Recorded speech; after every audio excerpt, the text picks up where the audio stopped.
Oi, espero que esteja tudo bem com vocês em casa. Feliz por estar aqui mais uma vez, graças a Deus. O último vídeo foi o 36B. Nós terminamos a história quando o sumo sacerdote dizia para Neófita sobre o controle das forças, né, universais, as forças da natureza, e ele disse que enquanto ela, no caso, né, um ser humano, tivesse consciência de que o corpo físico, né, do como ela era formada, e saber que todas essas coisas materiais não estão acima da questão espiritual, então essa questão divina dela iria sempre controlar tudo à sua volta, e que ela era capaz de controlar tudo. E falou que o princípio criativo que se reveste de carne a cada época que aparece, né? Acho que ele estava falando de um avatar, dizendo que ele faz o supremo sacrifício de assumir essas características materiais do mundo para estimular aos outros, né, a grande tarefa de espiritualizar essa matéria.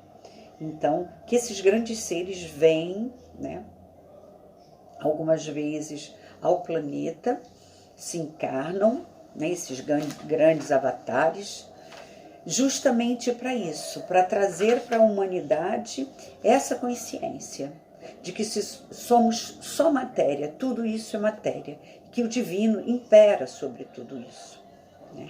E se a gente viver assim, a gente com certeza vai conseguir controlar essa matéria à nossa volta com amor e sabedoria.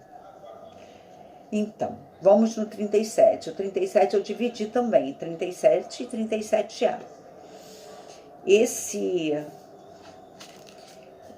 capítulo chama As Épocas do Mundo. E a gatinha? Tá passando aqui, ó. Diz, não vai subir nas minhas coisas. Desce, desce, desce, desce, desce. Desce, querida. Desce, desce. Não, não, não. Desce daí, garota. Desce. Desculpa. Ela é muito peluda, né? E ali para onde ela foi, estão algumas das minhas costurinhas que eu tô fazendo. E se ela ficar lá em cima, aí já era, né? Minhas costurinhas vão ficar cheias de pelo. Bom, 37. As épocas do mundo. Estou diante dele, esse dele com letra maiúscula, e ele começa a falar. Ele, porque ela considera o sumo sacerdote um homem divino, né? Então, ela colocou aqui com letra maiúscula justamente por isso. E ele começa a falar. Os habitantes da Terra ainda não têm consciência das forças provenientes do cosmos, que atingem o planeta e o mantêm.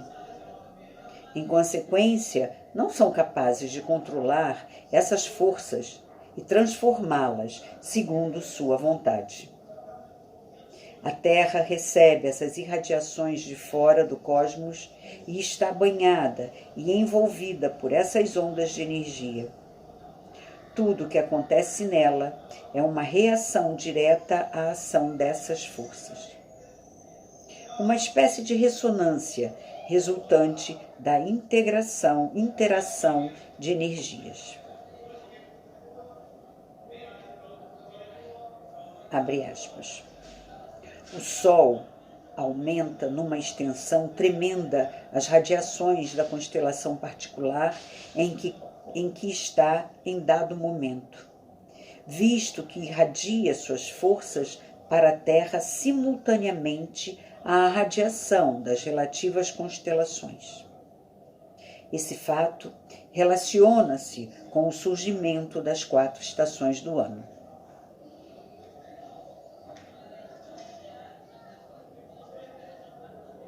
Os movimentos da Terra nos causam não só a impressão de que a abóboda celeste roda sobre nós, mas também de que estão ocorrendo outros movimentos. Um dos mais importantes movimentos da Terra é aquele em que seu eixo descreve a superfície de um cone, enquanto um dos pontos terminais do eixo da Terra permanece relativamente fixo, o outro descreve um círculo. Devido a esse movimento, o ponto central do círculo cósmico é desposicionado com lentidão. Visto da Terra, parece estar movendo-se para trás. O tempo de demora para que o eixo da Terra complete um movimento cósmico cônico completo, movendo-se do ponto vernal do círculo zodiacal de volta ao seu ponto inicial, corresponde a 25.920 anos terrestres.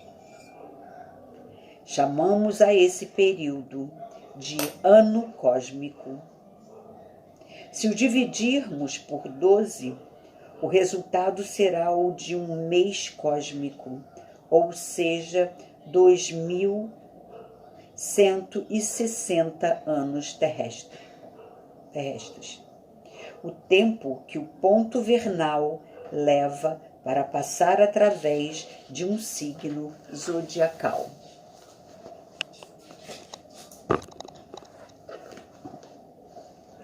As vibrações do cosmos têm tal efeito sobre a Terra que influenciam até mesmo a história do mundo.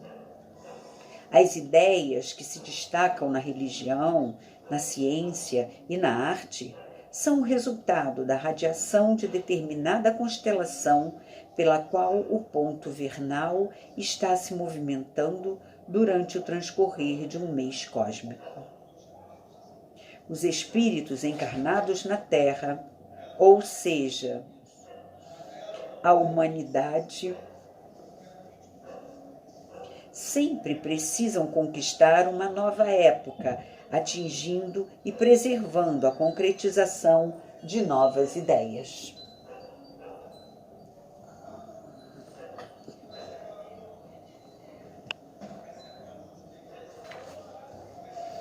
Uma nação consiste num grupo de espíritos, a encarnação de certas concentrações de energia. Cada época traz à Terra diferentes grupos de espíritos, uma raça diferente. E quando esta cumpre sua missão de transmitir ideias novas e desenvolver uma nova civilização durante o tempo de um mês cósmico, abandona a Terra a fim de continuar sua evolução em outro planeta.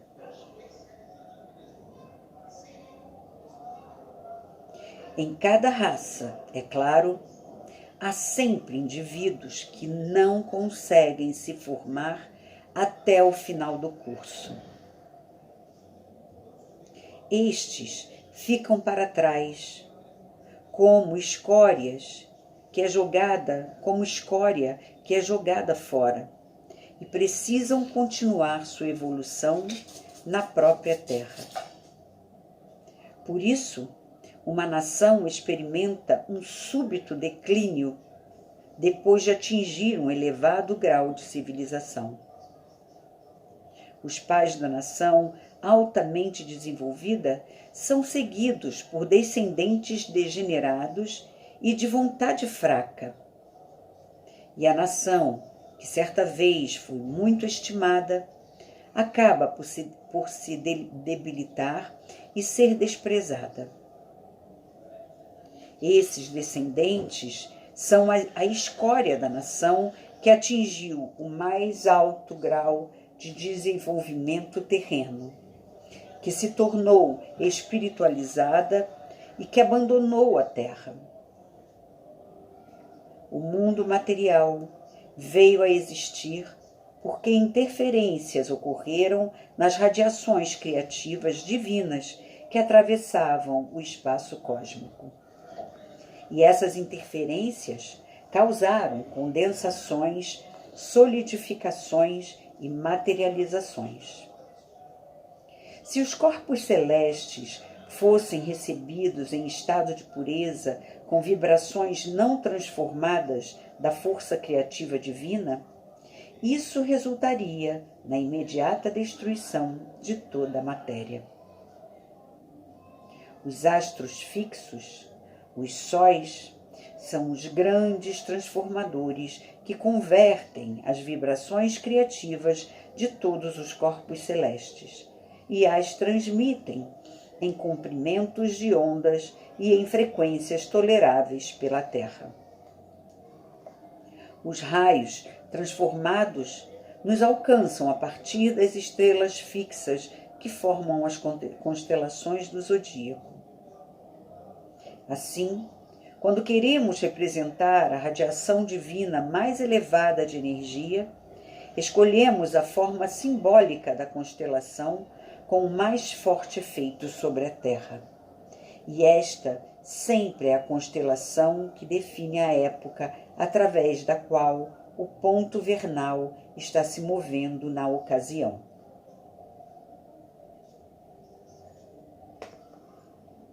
Vivemos agora uma época em que o ponto vernal está passando pela constelação do Touro. Deus, Ptah, entre parênteses, Ptah, que é Deus em egípcio, né? Deus revela-se para nós na radiação dessa constelação. E por isso, a divindade que se manifesta na atmosfera da Terra é representada pela forma de um touro, na forma do divino touro Apis. A constelação complementar de Escorpião-Águia é representada como uma sedutora, a serpente que rasteja pela terra, ou na forma do divino falcão Horus. Você sabe que essa energia, na medida em que é terrena e se expressa no plano inferior que prende o espírito à matéria, é a serpente que impele os homens às encarnações posteriores. Por outro lado, quando essa força é espiritualizada, ela ajuda o homem a experimentar. Mesmo quando ainda está encarnado no corpo, experimenta o mais alto grau de espiritualidade. Nós usamos uma serpente ereta para símbolo da iniciação, como a senhora da árvore do conhecimento do bem e da sabedoria. O iniciado é uma águia que voa alto no céu, que espiritualizou a serpente, o poder do impulso sexual, manifestando-o como poder espiritual mediante o intelecto. Portanto, o iniciado é um instrumento da divindade que se revela através do signo zodiacal do touro. Por essa razão, em nossa época, esses animais são considerados animais sagrados em todo o mundo. Agora você pode entender por que os iniciados mudam sua representação de Deus segundo a constelação cujo ponto vernal cai em determinada época. Acima e por trás de todos esses símbolos, é natural, sempre fica a primeira causa não manifesta, a divindade em perfeito repouso dentro de si mesma.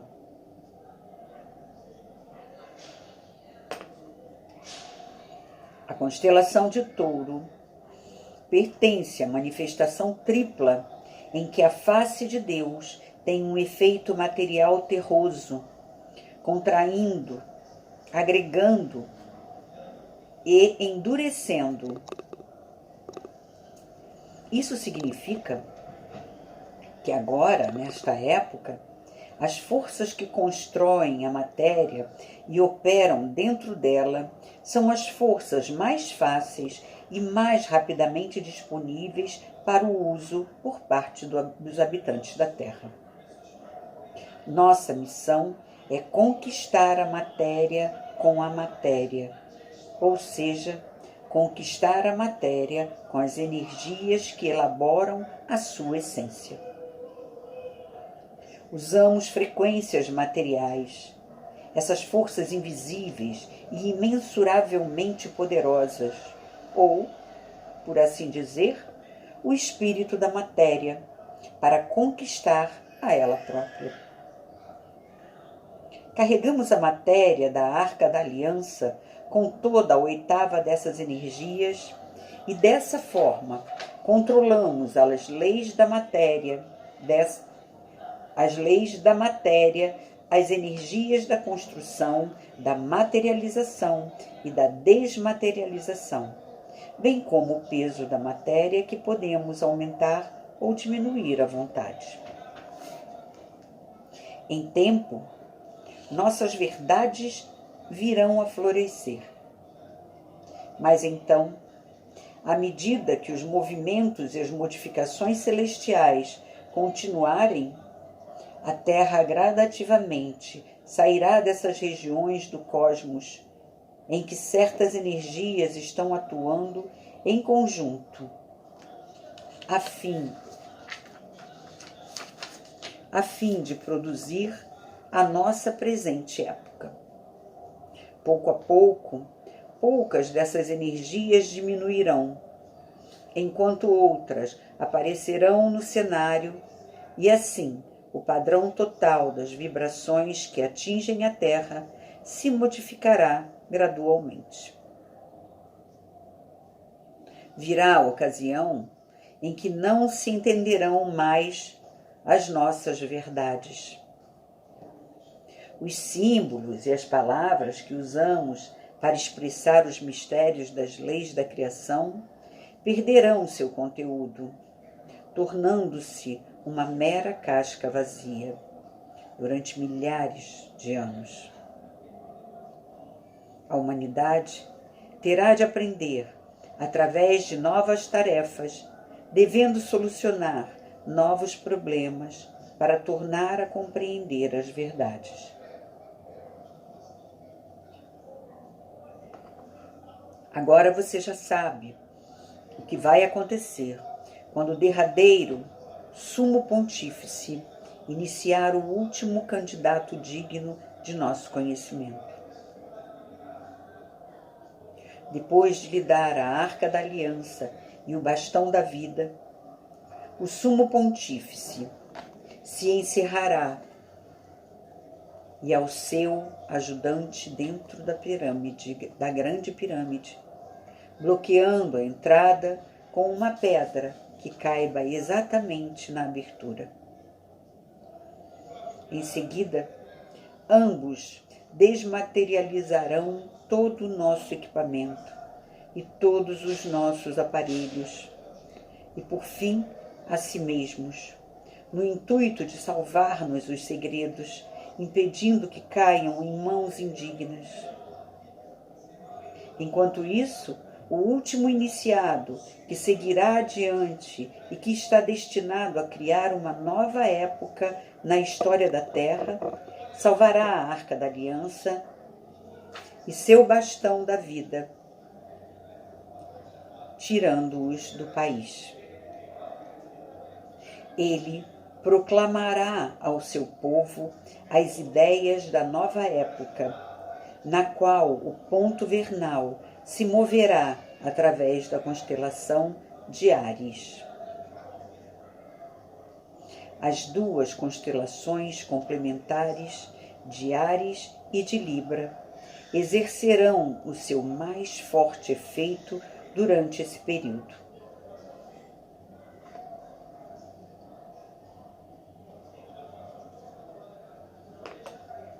Venha, filhinha, disse Ptah-hotep.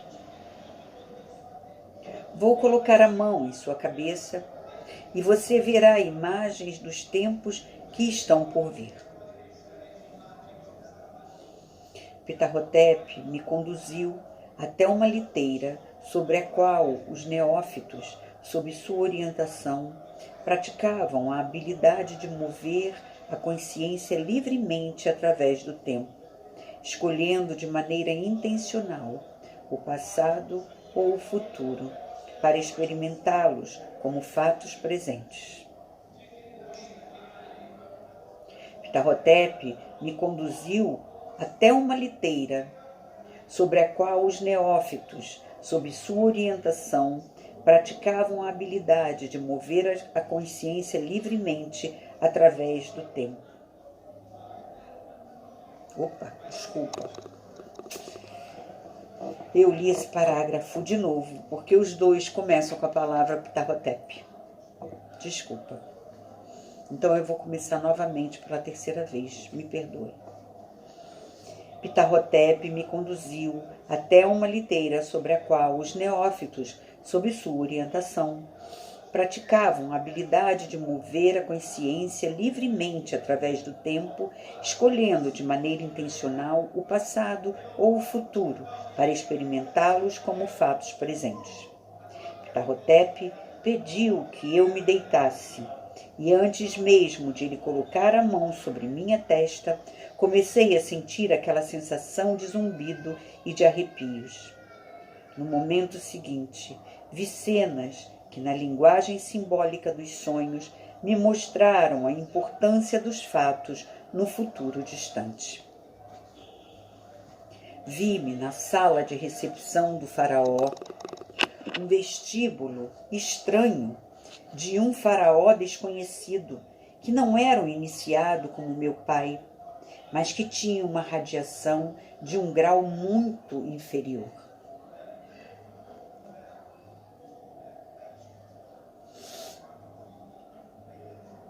Diante dele, dois homens atraentes, dignos, dois irmãos, cujas feições eram nobres e magníficas. Pela sua radiação, reconheci que um deles era iniciado, ao passo que o outro não passava de um orador bastante hábil. O iniciado permanecia em silêncio enquanto o irmão usava seus dons oratórios. Ele tentava convencer o faraó a libertar seu povo, que trabalhava na condição de escravo, e a permitir que deixassem o país sob sua orientação. O faraó tinha coração empedernido e recusou. Exigiu um milagre. Então o irmão que estava falando pegou o seu bastão e arremessou-o ao chão diante do faraó. Instantaneamente, o bastão transformou-se numa serpente rastejante pelo chão. O faraó chamou seus mágicos para dar uma resposta aos homens. Eles também pegaram suas varinhas, que ao serem arremessadas ao chão, também se transformaram em serpentes. Mas a primeira serpente devorou todas as dos mágicos. Interpretei a visão. O bastão representa o intelecto, um instrumento poderoso. Contudo, quando o intelecto está preso à terra e é usado apenas para fins materiais, ele se transforma numa serpente rastejante pelo solo, uma sedutora intencional que incita os homens ao egoísmo. Os dois nobres irmãos lutavam altruisticamente pelo seu povo. Em suas mãos, a esperteza se transformou em sabedoria, que destruiu todos os argumentos egoístas dos mágicos covardes. Então, a visão modificou-se. A falta de religiosidade e o egoísmo dos egípcios causaram novas pragas e aflições, cada vez mais graves. Ainda assim, o faraó não cedeu. Continuava recusando-se a libertar o povo de sua escravidão. Por fim, a mais negra miséria se abateu sobre ele. Todos os primogênitos nascidos dos homens e de seus animais, até mesmo os das criadagens do próprio faraó, foram mortos pelos anjos de Deus numa única noite. Somente aqueles que comeram da carne do cordeiro e escreveram seus nomes com o sangue do animal em suas portas não foram mortos pelos anjos. Isso está em itálico, tá? Qual o significado desse símbolo? Na época que está chegando, as constelações complementares de Áries e de Libra dominarão. Durante a era em que o efeito do carneiro ainda não atingiu sua força total. O efeito é o de um carneiro novo, em outras palavras, de um cordeirinho. Em seu sangue, o povo, seguindo os iniciados, teve a força correspondente à radiação da constelação de Áries. Eles foram os precursores de uma nova época. O povo escolhido, capaz de proclamar à humanidade as velhas verdades numa nova forma. Os que cumpriram seu destino na época antiga agora precisam ir embora.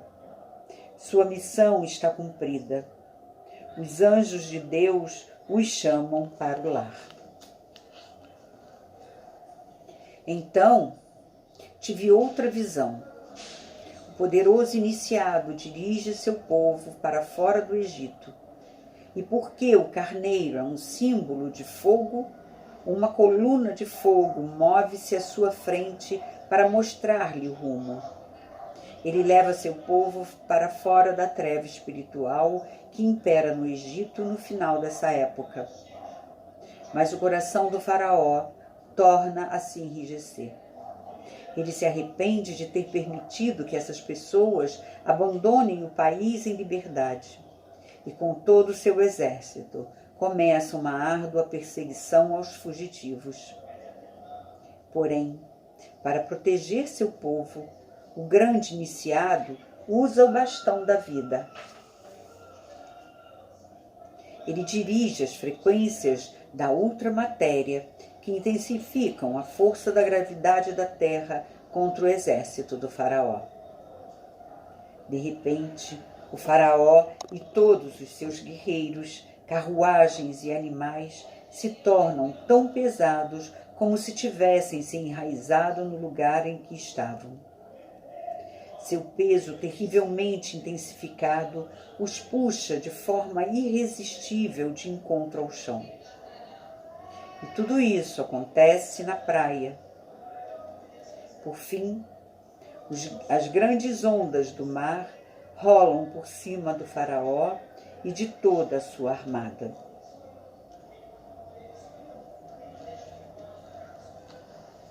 Fiquei estupefata, não com o efeito do bastão da vida, mas com os animais. Vi animais estranhos e notáveis na armada do faraó. Alguns deles puxavam os carros dos guerreiros, enquanto outros levavam os guerreiros no lombo. Os animais se assemelhavam a zebras, mas eram maiores e de cores variadas, marrons, brancos, cinzentos e até mesmo negros. Nunca vira nada parecido. Seriam os animais de que meu pai me falara? Eles eram, de fato, magníficos. Contudo, a visão mudou. o iniciado andou com seu povo através do deserto, no sempre difícil período de transição entre duas épocas. Duas idades diferentes nunca estão separadas uma da outra com contornos nítidos, mas fluem uma para a outra gradativamente. Sempre há um período de transição em que os efeitos das constelações, a velha e a nova, parecem se enfraquecer devido à sua mútua interferência. As velhas ideias não satisfazem a nova geração, ao passo que a geração mais antiga é incapaz de aceitar e assimilar as ideias novas. A maior parte das pessoas volta às antigas ideias estratificadas, isto é, as ideias pertencentes ao signo de Touro. Mas essas ideias já têm o poder de um touro de bom tamanho. Ao contrário, muito mais fracas. Sua força é de um pequeno touro, um bezerro. Na linguagem simbólica dos sonhos, o espírito sempre é dourado, e na minha visão do futuro, vi o povo do iniciado dançando em volta de um bezerro de ouro e adorando-o. Nesse interim, o grande iniciado está na montanha e fala de frente com Deus. Ele está no mais elevado estado de consciência, idêntico a Deus. Ele é o guardador da vontade divina. É a vontade de Deus que ele proclame as novas ideias ao seu povo através de dois símbolos religiosos.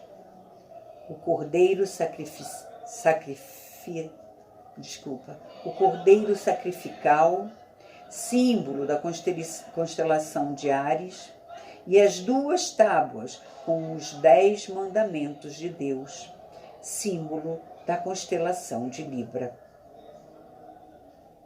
O cordeiro sacrificial é o eu divino, vestido de matéria, que permite que o crucifiquem em duas vigas do mundo tridimensional, o tempo e o espaço, dando desse modo a própria vida a fim de salvar a Terra através de sua espiritualização.